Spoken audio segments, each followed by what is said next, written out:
kasagsagan ng ikalawang digmaang pandaigdig sa Pilipinas, nagabi at natalo na ang hukbong Amerikano at Pilipino. Isa si Magsaysay sa nakatakas at hindi napasama sa mga namatay sa Bataan Death March. Si Magsaysay ang isa sa mga namuno sa isang batalyon kasama ang mga Amerikano upang lumusob at lumaban sa mga Hapon noong 1944. Bago pa siya naging presidente ng Pilipinas, naging malaking ambag nito ang paggapi sa mga komunistang gerilya sa bansa. Mula sa pagiging mekaniko sa Maynila, kongresista at hanggang sa maging defense secretary, naging magandang ehemplo ito sa lahat ng mamamayan. Nang magkaroon muli ng banta ng gerilya, isa noong sinisigaw na tumakbo na siya bilang presidente dahil ramdam nila ang pagbabago ay nasa kanyang mga kamay. 1953 nagpasyang tumakbo na si Magsaysay. Walang nag-akala na gano'n na lamang ang laki ng suporta ng halos lahat sa kanya.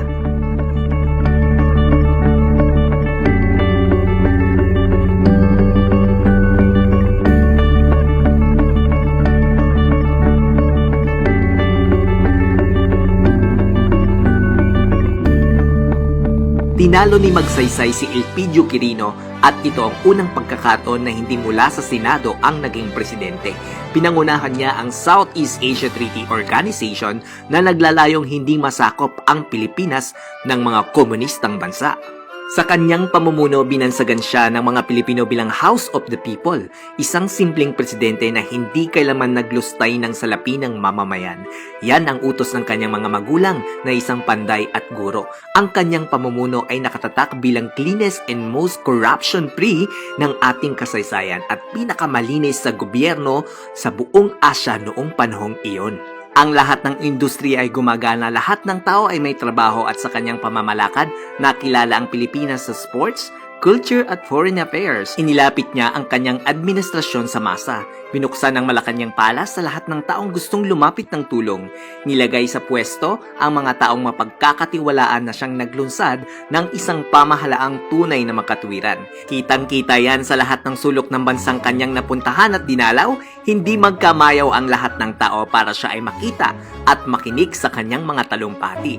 Tinatag niya ang National Resettlement and Rehabilitation Administration na nagbigay sa 65,000 Pilipino ng sariling lupa. Pinagyaman ng mga ito upang gawing sakahan. Sinuyod ang mga liblib na probinsya at tinulungan sa programa ng Agriculture Credit and Corporation Financing Administration sa paglikha ng hanap buhay, pagbibigay irigasyon at kagamitan sa pagtatanim sa kani-kanilang lupa na nakapagbigay hanap buhay at trabaho at pagkain para sa lahat. Panahon ni Magsaysay din, nagkaroon ng mga batas higit sa Agrarian Reform Program para sa mga Pilipino.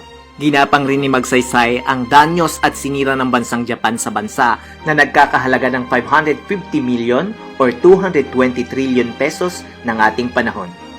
Simbolo na hindi nasayang ang pinaglaban ng mga sundalo at kabilang sa digmaan ng bawat pamilyang sinira ng walang saysay na gera.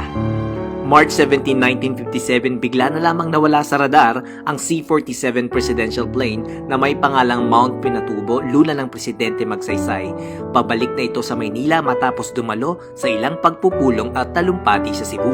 Alauna pa lamang ng madaling araw, bumaksak na pala ito sa Mount Manugal sa Cebu. 36 na sakay, kabilang ang presidente, ay namatay.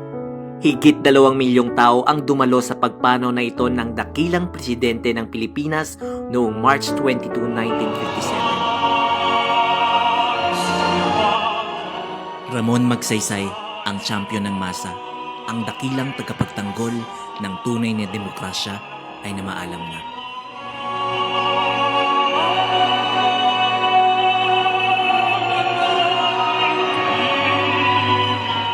Pangulong Ramon Magsaysay, hinding-hindi ka namin malilimutan.